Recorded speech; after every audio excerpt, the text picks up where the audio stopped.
Friends. Hello students, यह है आपका अपना YouTube channel MD Danish mathematics classes और मैं आपका teacher engineer MD Danish sir.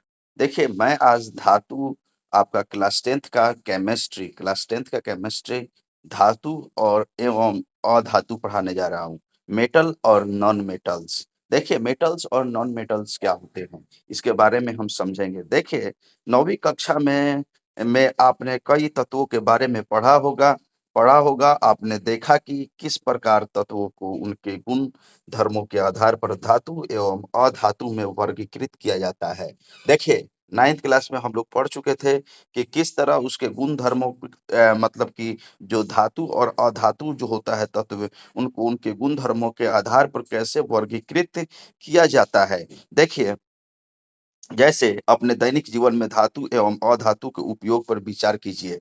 जो हमारे दैनिक जीवन में जो धातु और एवं अधातु होता है, उनके बारे में विचार कीजिए कि जैसे हम लोग धातु के रूप में लोहा का इस्तेमाल करते हैं, धातु के रूप में हम लोग एल्युमिनियम का इस्तेमाल करते हैं, दैनिक जीवन में इलेक्ट्रिक के कामों के लिए बिजली के वायर का इस्तेमाल करते हैं, जिसमें धातु मिला हुआ होता है। देखिए, आपने अपने विचार से कौन से गुण धर्म तत्वों को धातु एवं अधातु में वर्गीकृत करते हैं।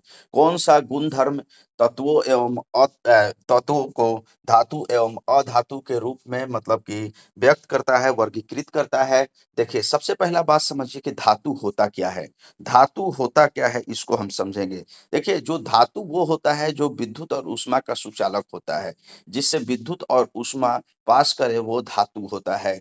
और ठोस अवस्था में जो आघात वर्धनीय हो और तन्य हो, वो धातु होता है। मतलब आघात वर्धनीय कहने का मतलब होता है कि अगर उसको पीटा जाए, अगर उसको ठोका जाए, पीटा जाए, तो उसका मेटल का शीट बनाया जा सकता है, उसको धातु बोलते हैं। धातु कहने का अर्थ है कि जिससे टन-टन का आवाज़ आए, मतलब कि जिसमें मेटालिक साउंड हो, वो धातु कहलाता है। अधातु वो होते हैं जो जो जो ठोस अवस्था में ना ही आघात वर्धनीय हो, ना ही तन्य हो। मतलब उसको पीट कर कोई भी मेटल का शीट जैसे कोई शीट नहीं बनाया जा सकता है, वो अधातु होता है। अधातु होता है, देखिए, अधातु वो होते हैं जो विद्युत और ऊष्मा के कुचालक होते हैं। जिससे विद्युत और ऊष्मा जिससे पास नहीं करे, वो अधातु होते हैं। जैसे देखिए, आप कोई भी बिजली के पोल पर जाते थे पहले के समय में, आप बिजली छुड़ाने या बिजली का मतलब कार्बन तार का ठीक करने, तो आप किस सूखी हुई लकड़ी के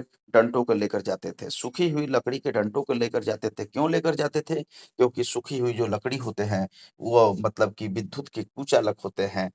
अगर उससे जाते थे तो आप तार को मतलब कि उतारते थे और कार्बन छुड़ाते थे। लेकिन लेकिन वही कोई स्टील का मतलब कि पाइप लेकर नहीं जाता था। ना ही मतलब कि कोई लोहा का छड़ लेकर जाता था। क्योंकि अगर उससे छुड़ाएगा तार, तो क्या होगा कि तार में करंट आ जाएगी, क्योंकि वो विद्युत का सुचालक है। विद्युत का सुचालक क्यों होता है कोई चीज़? तो ये देखिए, विद्युत का सुचालक होने के लिए उसमें फ्री इलेक्ट्रॉन्स होते हैं। फ्री इलेक्ट्रॉन्स, अगर कोई तत्व में फ्री इलेक्ट्रॉन्स हैं, तत्व में फ्री इलेक्ट्रॉन्स हैं, जो इलेक्ट्रिक करंट या हीट को लेकर एक जगह से दूसरी जगह तक जा सकते हैं, तो वो हमारे धातु कहलाएँगे। जिसमें फ्री इलेक्ट्रॉन्स नहीं है, वो अधातु कहलाते हैं। देखिए, धातु और अधातु, धातु का मतलब मेटल्स होता है। मेटल्स, जैसे याद रखिएगा, साधारण भाषा में ये परिभाषा नहीं है, लेकिन साधारण भाषा में हम याद रखेंगे कि जिस तत्व के अंत में म आए, मतलब अक्सर जिस तत्व के अंत में म आए, वो हमारा धातु होता है। जैसे सोडियम, आखिर में म आया, धातु है। एल्युमिनियम, जैसे आखिर में म आया, धातु है। लेकिन ये डेफिनिशन नहीं, अक्सर आप धातु को इसी तरह से पहचान सकते हैं। जैसे कैल्शियम, आखिरी में म आया, धातु है। लेकिन आयरन में म नहीं आया, लेकिन फिर भी धातु है। लेकिन अक्सर जो म आने वाला जो मतलब कि लास्ट में किसी के नाम में म आता है, अक्सर वो धातु ही होता है। देखिए, ये डेफिनिशन नहीं है, लेकिन साधारण भाषा में हम समझने के लिए इसको समझ सकते हैं। दूसरी बात याद रखिए कि धातु और अधातु कैसे होते हैं। देखिए, जो हम पीरियोडिक टेबल पढ़ते हैं, तो उसमें 2 गुण होते हैं। पीरियोडिक टेबल पढ़ते हैं तो उसमें 2 तत्व का 2 प्रकार होते हैं। एक होता है मेटल, एक होता है नॉन मेटल, धातु और अधातु। धातु वो होते हैं जो विद्युत और ऊष्मा के सुचालक होते हैं। जिससे विद्युत और ऊष्मा पास करे, वो धातु कहलाते हैं। जो क्या हो, जो आघात वर्धनीय तथा तन्य हो, धातु कहलाते हैं। आघात वर्धनीय कहने का मतलब कि अगर जिसको हम पीटे हैमर से पीटे या मतलब कि हथौड़े से हम पीटे तो वो फैल जाए लेकिन टूटे नहीं, चूर ना हो, वो धातु कहलाएगा। जिससे मेटालिक साउंड हो, धातु कहलाएगा। जो चमकीला हो, जिसमें एक विशेष प्रकार की चमक हो, वो धातु कहलाएगा। जिसका वायर बना सके, जिसका मतलब जो डक्टाइल हो, तन्य हो, उसको धातु कहेंगे। जिससे वायर बना सकते हैं, वो धातु कहलाएगा। तार खींचा जा सकता है, लेकिन अधातुओं से तार नहीं खींचा जा सकता है।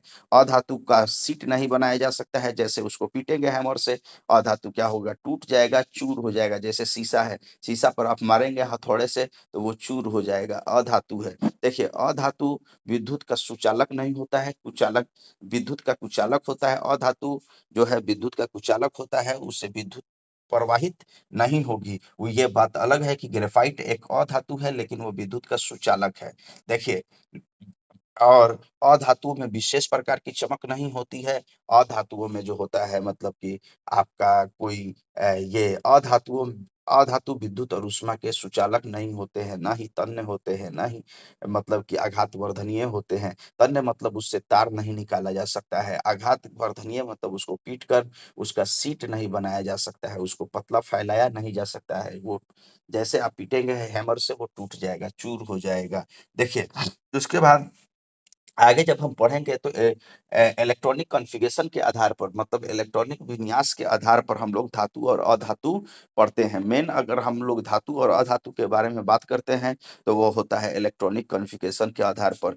जिस तत्व का इलेक्ट्रॉनिक कॉन्फ़िगरेशन खींचे मतलब इलेक्ट्रॉनिक विन्यास खींचे, जिस तत्व का आखिरी जो जिस तत्व के आखिरी कक्षा में अंतिम कक्षा में 1, 2, 3 इलेक्ट्रॉन आता है, वो अक्सर धातु होता है। देखिए, जिस तत्व के अंतिम कक्षा में 1, 2, 3 इलेक्ट्रॉन होते हैं, वो हमेशा मेटल होते हैं। जो इलेक्ट्रॉन को डोनेट करते हैं, जो इलेक्ट्रॉन दे सकते हैं, त्याग कर सकते हैं, वो मेटल होते हैं। जो इलेक्ट्रॉन ग्रहण करता है, जिसका आउटर मोस्ट ऑर्बिट में जो मतलब अंतिम कक्षा में देखिए किसी का इलेक्ट्रॉनिक विन्यास खींचते हैं, अगर उसके अंतिम कक्षा में 5, 7, 8 इलेक्ट्रॉन आए, 5, 6, 7 5, 6, 7 इलेक्ट्रॉन आए या 5, 6, 7 इलेक्ट्रॉन आए, वो हमेशा अधातु होते हैं। 5, 6, 7, 8 इलेक्ट्रॉन आए, जिसका मतलब कि जिसका इलेक्ट्रॉनिक विन्यास खींचे, जिसमें जो इलेक्ट्रॉन मतलब कि जिसमें 5, 6, 7 इलेक्ट्रॉन आए, वो अधातु। 4 इलेक्ट्रॉन भी अगर आउटर मोस्ट ऑर्बिट में होगा, जैसे कार्बन है,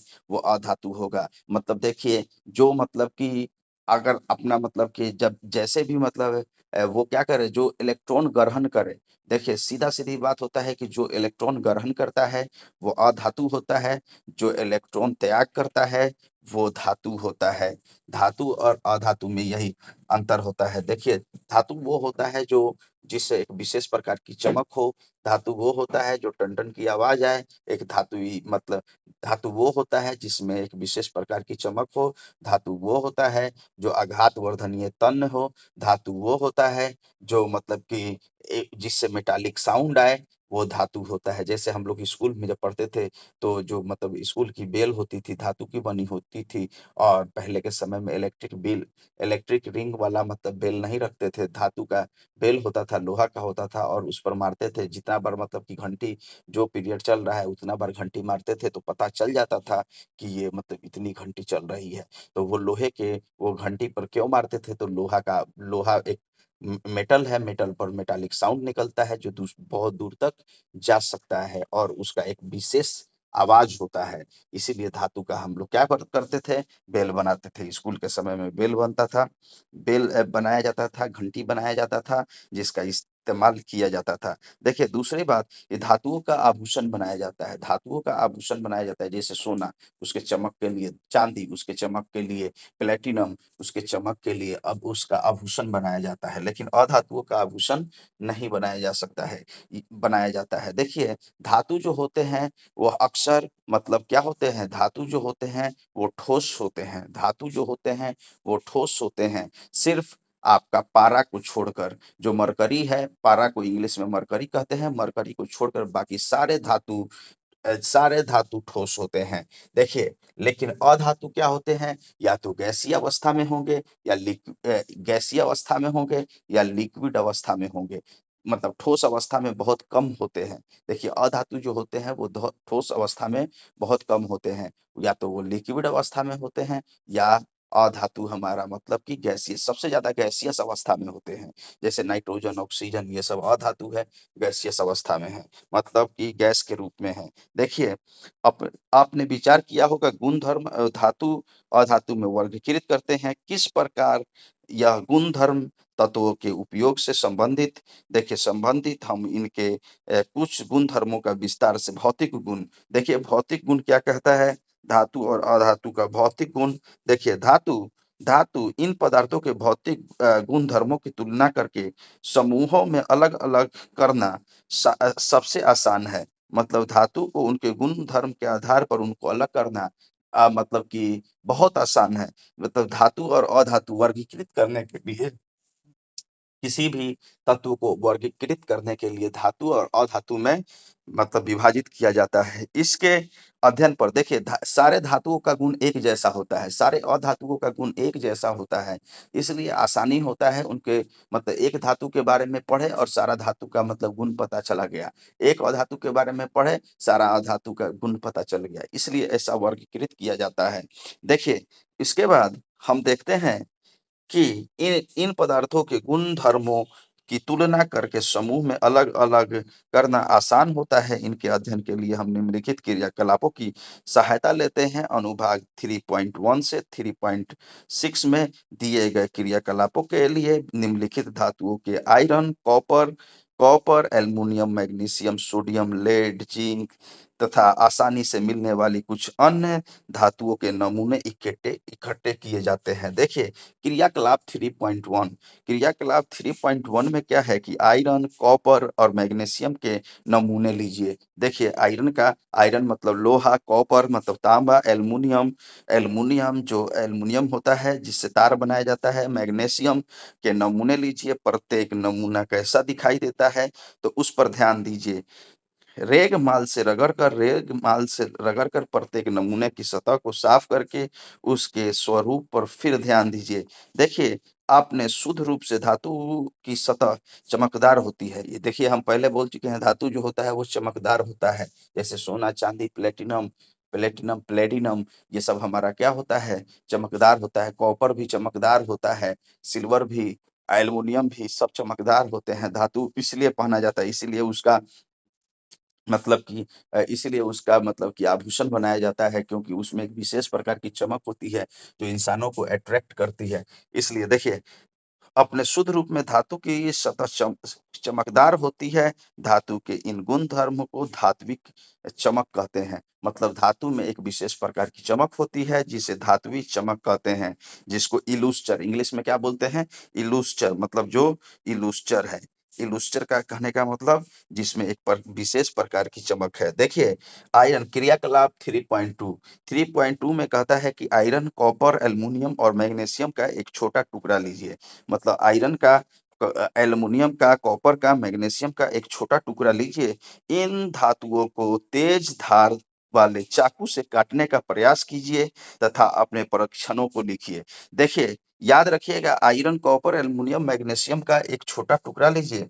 इन धातुओं को चाकू से काटिए। चाकू जो नाइफ होता है जिससे सब्जी काटा जाता है, वो चाकू से काटिए, परीक्षण कीजिए। तो चिमटे से सोडियम धातु का एक टुकड़ा पकड़िए। सोडियम धातु का उपयोग करते समय हमें रखना चाहिए। सावधानी रहिए, क्योंकि फ़िल्टर पेपर के बीच दबाकर इसे सुखा लिया जाता है। वॉच गिलास पर रखकर इसे चाकू से काटने का प्रयास कीजिए। आप क्या देखेंगे? देखिए, आप देखेंगे कि धातु समानांतर कठोर होती है। देखिए, जितने भी धातु है, जैसे ये आयरन है, कॉपर है, एल्युमिनियम है, आयरन है, कॉपर है, एल्युमिनियम है, ये आपका कटेगा नहीं, क्योंकि ये क्या होता है? कठोर होता है, नहीं कटेगा। लेकिन आयरन, जिंक, लेड, कॉपर के टुकड़े लीजिए, किसी एक धातु को ब्लॉक पर रखकर 4-5 बार हथौड़े से प्रहार कीजिए। आपने क्या देखा? जब हथौड़े से भी धातु पर प्रहार करेंगे तो वो क्या होगा? वो फैल जाएगा, लेकिन टूटेगा नहीं, चूर नहीं होगा। देखिए, हमने पहले ही बता चुका है। क्या आपने क्या देखा? तो अन्य धातुओं को साथ भी यह प्रक्रिया कीजिए। इन धातुओं के आकार पर में परिवर्तन को लिखिए। जब आप धातु पर हैमर से वार करेंगे, हैमर मतलब हथौड़ी से वार करेंगे, हथौड़े से प्रहार करेंगे, तो वो फैल जाएगा, टूटेगा नहीं। टूटेगा नहीं, इसका मतलब वो आघात वर्धनीय है, मतलब मेलेबल है, जिसको फैलाया जा सकता है। लेकिन अगर कोई नॉन मेटल पर मतलब कि अधातु पर जैसे हथौड़ा से वार करेंगे, वो टूट जाएगा, चूर हो जाएगा, फैलेगा नहीं। देखिए, लेकिन ये क्या होगा, फैल जाएगा। जैसे आप देखते होंगे कि जैसे कोई मतलब कि लोहार जो है लोहे का काम करता है, तो उसको आग में पकाता है और उसको हैमर से मार कर जैसे चाहता है सेक दे देता है। क्यों? क्योंकि वो मेलेबल है, वो आघात वर्धनीय है, उससे तार निकाला जा सकता है। आपने देखा होगा कि धातु को पीट कर पतली चादर बनाया जा सकता है, मतलब पतला किया जा सकता है। इस गुणधर्म को आघात वर्धनता कहते हैं। देखिए, इस बात को हमने पहले डिस्कस कर लिया है। क्या आप जानते हैं कि सोना चांदी सबसे अधिक आघात वर्धनीय धातु है? देखिए, सोना चांदी जो होता है सबसे ज्यादा मेलेबल होता है, मतलब कि बहुत लंबा इसका वायर बनाया जा सकता है। सोना और चांदी को बहुत मतलब कि पतला से पतला किया जा सकता है और बहुत पतला शीट बनाया जा सकता है। जैसे आप मिठाई के दुकानों में देखते होंगे कि चांदी को क्या किया जाता है, उसका एकदम इसका एक मतलब एक पेपर बनाकर मिठाई के ऊपर चिपकाया जाता है, इतना पतला किया जा सकता है। देखिए, अन्य धातुओं की सूची बनाइए जिसके तार आपने दैनिक जीवन में देखा है। तो धातुओं का तार देखा जा सकता है। जैसे आप धातु के तन्य होते हैं, लंबाई के लिए उसको पतला किया जा सकता है, वायर खींचा जा सकता है। जैसे जितने भी तार देखे होंगे आप अपने घर में, या तो कॉपर का होगा, नहीं तो एल्युमिनियम का होगा। तो कॉपर क्या है, धातु है, एल्युमिनियम भी धातु है। देखिए, और धातु का क्यों तार लेते हैं, क्योंकि उसमें फ्री इलेक्ट्रॉन्स होते हैं जो इलेक्ट्रिक करंट को क्या करते हैं, एक जगह से दूसरे जगह ले जाने में आसानी से कंडक्ट होते हैं। देखिए, ये जो इलेक्ट्रिक करंट को आसानी से एक जगह से दूसरी जगह ले जाए, वो धातु है। जैसे हम लोग जो भी घर में तार लगाते हैं, तांबा का लगाते हैं, तांबा धातु होता है। याद रखिएगा, सबसे अच्छा जो बिजली का सुचालक होता है वो चांदी होता है। सबसे अच्छा बिजली का जो सुचालक होता है वो चांदी होता है, कॉपर होता है। कॉपर होता है मतलब कॉपर मीन्स तांबा होता है, और हमारा एल्युमिनियम होता है। ये सब विद्युत का सुचालक होता है, जिससे विद्युत प्रवाहित करती है। देखिए, इसीलिए तार तो धातु के पतले तार के रूप में खींचने की क्षमता को तन्य कहा जाता है। तन्य मतलब डक्टाइल। डक्टाइल कहने का मतलब कि जिससे पतला तार बनाया जा सके। सोना सबसे अधिक तन्य होता है। सोना जो होता है सबसे अधिक तन्य होता है। आपको ये जानकर आश्चर्य होगा कि 1 ग्राम सोने से 2 किलोमीटर लंबा तार बनाया जा सकता है। मतलब 1 ग्राम सोना अगर लीजिए, तो उसको कितना 2 यहाँ से 2 किलोमीटर, मतलब आपके घर से 2 किलोमीटर जो दूरी होगा, वहाँ तक लंबा तार बनाया जा सकता है। इतना पतला किया जा सकता है उसको। आघात वर्धनीय तन्य के कारण धातुओं को हमारी आवश्यकता के अनुसार विभिन्न आकार दिया जा सकता है। धातु में क्या होता है, क्योंकि आघात वर्धनीय होता है, तन्य होता है, तो उसका अलग-अलग आकार देने में हमें आसानी होती है। देखिए, क्या आप कुछ धातुओं के नाम बता सकते हैं जिनका उपयोग खाना पकाने के बर्तन के रूप में किया जाता है? एल्युमीनियम का किया जाता है। देखिए, एल्युमीनियम का किया जाता है, लोहा का किया जाता है। देखिए, चलिए, क्या आप जानते हैं कि इन धातुओं का उपयोग बर्तन बनाने में क्यों किया जाता है? क्योंकि धातु विद्युत और ऊष्मा के सुचालक होते हैं, ऊष्मा का सुचालक होता है। ऊष्मा कहने का मतलब हीट को कंडक्ट करता है। जैसे मान लीजिए कि एक लोहा का छड़ है, एक कोना पर आप लोहा को पकड़े हुए हैं, दूसरा कोना किसी चूल्हा में लगा दिए हैं, तो थोड़ा देर के बाद आपका हाथ जो है वो जलने लगेगा। क्यों जलेगा? क्योंकि जो लोहे के तरफ जो मतलब कि आप लोहा को जो मतलब कि लोहे के एक किनारे को जो चूल्हा पर आप आग पर लगाए हुए हैं, आग के अंदर रखे हुए हैं, वहाँ से विद्युत जो होता है प्रवाहित होते हुए आपके हाथ तक पहुँच जाएगा।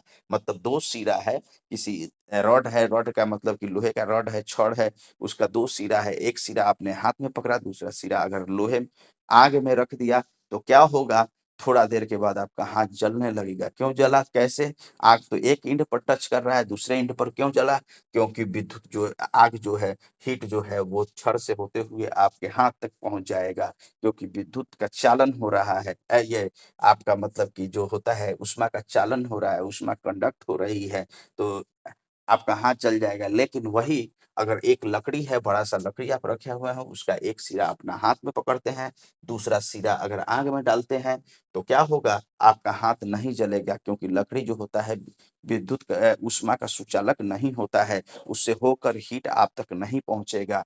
इसीलिए हम लोग मेटल का खाना बनाने का बर्तन बनाते हैं। क्यों? क्योंकि मेटल ऊष्मा का सुचालक है, वो हीट कहीं भी देंगे, पूरे बर्तन में हीट हो जाएगा। जैसे आप कोई भी मतलब कि खाना पकाते हैं जिस बर्तन में भी, तो एक एक जगह चूल्हा आग देता है, लेकिन पूरे बर्तन गर्म हो जाता है। क्यों हो जाता है? क्योंकि मतलब कि वो विद्युत का ऊष्मा का सुचालक है। ऊष्मा का सुचालक मतलब गर्मी का, हीट का सुचालक है। देखिए दूसरा बात हम आपको बताते चलें, देखिए इसीलिए हम बनाते हैं। आप बर्तन को बनाने के लिए क्यों किया जाता है? इसका उत्तर है कि हम निम्नलिखित क्रियाकलाप को करते हैं। देखिए, निम्नलिखित क्रियाकलाप को जब करते हैं, तो क्रियाकलाप 3.5 में क्रियाकलाप 3.5 में एल्युमिनियम या कॉपर का तार लीजिए, एल्युमिनियम या कॉपर का तार लीजिए, लैंप देखिए यहाँ पर लैंप है, लैंप में यहाँ पर देखिए धातु का तार, ये धातु का तार है।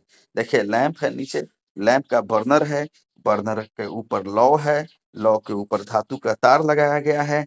देखिए तो क्या होगा, एल्युमिनियम कॉपर का तार लीजिए और क्लैप की मदद से इस तार को स्टैंड से बांध लीजिए, जैसा कि आकृति में दिखाया गया है। ये तार को स्टैंड से बांध दिया गया है, नीचे लौ है। अब उसको क्या किया जाए, 3.1 में दिखाया गया है, तार के खुले सिरों को मोम का उपयोग कर एक पिन लगाइए। मतलब कि अब मोम लगाइए, ये लंबा सा छड़ है, हर जगह पर मोम लगाकर मतलब कि पिन लगाइए। तो जब एक सिरा को आप जलाएँगे, तो वैसे-वैसे मतलब कि क्या होगा, कील जो होगा, पिन जो होगा, वो गिरता हुआ चला जाएगा। तो इससे डायरेक्शन पता चलेगा कि किधर से किधर की तरफ ऊष्मा जा रही है। तो याद रखिएगा, जिधर से गर्म करेंगे और जिधर गर्म नहीं कर रहे होंगे, उधर से उधर जाएगा। जिधर हीट ज़्यादा होगा, उससे जिधर हीट कम होगा, उधर जाएगा। मतलब हाई टेम्परेचर से लो टेम्परेचर की तरफ। तो देखिए, तार के खुले सिरे पर मोम का उपयोग कीजिए, पिन चिपकाइए, स्प्रिट लैंप, मोमबत्ती या बर्नर के क्लैंप के निकट तार को गर्म कीजिए। थोड़ी देर बाद आप क्या देखेंगे, आपने परीक्षणों को लिखिए, क्या धातु का तार द्रवित होता है? तो उपयुक्त क्रियाकलाप से पता चलता है कि धातु ऊष्मा के सुचालक होते हैं। इसका गलनांक देखिए, इसका गलनांक जो होता है बहुत अधिक होता है, मतलब वो मेल्ट नहीं होता है जल्दी, अधिक होता है। सिल्वर तथा कॉपर ऊष्मा के सबसे अच्छे चालक होते हैं। सिल्वर तथा कॉपर जो होते हैं ऊष्मा के सबसे अच्छे चालक होते हैं। इसकी तुलना में लेड की मरकरी ऊष्मा के कुचालक होते हैं। लेड और मरकरी जो होता है ऊष्मा के कुचालक होते हैं। क्या धातु विद्युत की भी चालक होती है? तो हाँ, जब आप बैटरी में ऐसे अरेंजमेंट करेंगे और बॉल जलाएँगे और ये दोनों तार सटा देंगे, ए और बी क्लिप को सटा देंगे, तो ये जलने लगेगा। क्यों? क्योंकि इसका परिपथ पूरा जो है परिपथ तैयार हो गया, जिससे मतलब कि ये चलना स्टार्ट हो जाएगा, सर्किट कंप्लीट हो जाएगा। चित्र 3.2 में की तरह एक विद्युत सर्किट तैयार कीजिए, जिसकी धातु की जाँच करनी है, उसके परिपथ में टर्मिनल ए तथा टर्मिनल बी, देखिए टर्मिनल ए तथा टर्मिनल बी यहाँ पर हम बना दिए। उसके बीच उसी प्रकार रखिए जैसा कि चित्र में दिखाया गया है। और यहाँ बैटरी है, देखिए ये पॉजिटिव टर्मिनल, ये नेगेटिव टर्मिनल, इधर से तार इधर आया, यहाँ पर ए क्लिप, यहाँ पर बी क्लिप, यहाँ पर बॉल लगा दिए। जब ये दोनों ए और बी को सटाएँगे तो बॉल जलने लगेगा। इसका मतलब कि वायर के अंदर जो मेटल है वो विद्युत का सुचालक है। वायर के अंदर जो मेटल है वो विद्युत का सुचालक है, दिखाया गया है। क्या बल्ब जलता है? तो इससे पता चलेगा। देखिए, जब आपने अवश्य देखा होगा कि तार से आपके घर तक बिजली पहुँचती है, उस पर पॉलीवाइलिन क्लोराइड, पीवीसी अथवा रबर जैसी सामग्री की परत चढ़ी होती है। देखिए, तार के ऊपर जो प्लास्टिक लगा हुआ होता है, कवर किया हुआ होता है, इंसुलेटेड तार को किया होता है, ऊपर रबर या मतलब कि प्लास्टिक का जो कवर चढ़ा हुआ होता है, वो क्यों चढ़ाया जाता है? ताकि कहीं पर मतलब कि किसी को करंट ना लगे। अगर नंगा तार होगा तो करंट लग सकता है, किसी भी इंसान को करंट लग सकता है, लगता है। इसीलिए उसको इंसुलेट किया जाता है, क्योंकि वो रबड़ का होता है और प्लास्टिक का होता है। तो उससे क्या होगी, उससे मतलब कि हीट जो है उससे जो है मतलब विद्युत जो प्रवाहित हो रही है, उससे विद्युत को रोका जा रहा है, इंसुलेट किया जा रहा है। मतलब कहने का मतलब है कि उसको नंगा नहीं, मतलब कि तार के ऊपर कवर लगा दिया गया प्लास्टिक का या मतलब कि पॉलीथीन पीवीसी का। तो इससे क्या हुआ कि वो किसी को करंट नहीं लगेगा। इसलिए उसके ऊपर मतलब कि तार के ऊपर जो है कवर लगा दिया जाता है, उसको इंसुलेटेड किया जाता है, ताकि मतलब किसी को करंट ना लगे, कोई बच्चा ना छू दे तार को। ठीक है? इसलिए किया जाता है। तो इसलिए देखिए ऐसे पदार्थ की परत क्यों? जब धातु की कठोर सतह से टकराती है, तो क्या होता है वह कोई आवाज़ उत्पन्न करती है। जो धातु कठोर सतह से टकराने पर आवाज़ उत्पन्न करती है उसे धात्विक सोनोरस सोनोरस कहते हैं। क्या आप बता सकते हैं कि स्कूल की घंटी धातु की क्यों बनी होती है? देखिए हमने बोला है कि धातु में एक विशेष प्रकार की क्या होती है? ध्वनि होती है जिसे धात्वीय ध्वनि कहते हैं। जैसे स्कूल के जो घंटी होता था उसमें क्या होता था? घंटी लोहे की बनी होती है जिससे टन टन का आवाज आता था, जो ज़्यादा दूर तक ट्रैवल करता था, साउंड क्लियर सुनाई देता था। तो ये एक विशेष प्रकार की ध्वनि है जिसे मेटालिक साउंड कहते हैं, मेटालिक साउंड को ही सोनोरस कहते हैं। देखिए यहीं पर आज हम क्या करेंगे कि 3.6 हो गया हमारा, यहीं पर आज हम अपना जो चैप्टर है उसको समाप्त करेंगे, आज का वीडियो समाप्त करेंगे।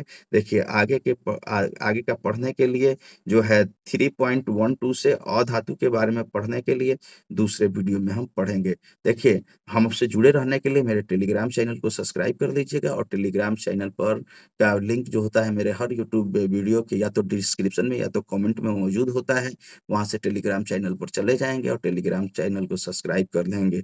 एग्ज़ाम के समय सारे नोट्स, सारे प्रिपरेशन के जितने भी पीडीएफ है सब आपको टेलीग्राम चैनल पर मिलेगा। इसलिए टेलीग्राम चैनल से जुड़े रहें और हमसे जुड़े रहने के लिए क्या करें, मेरा यूट्यूब चैनल को भी सब्सक्राइब कर लें और यूट्यूब चैनल पर अगर कोई चीज़ पूछना है तो आप पूछ सकते हैं।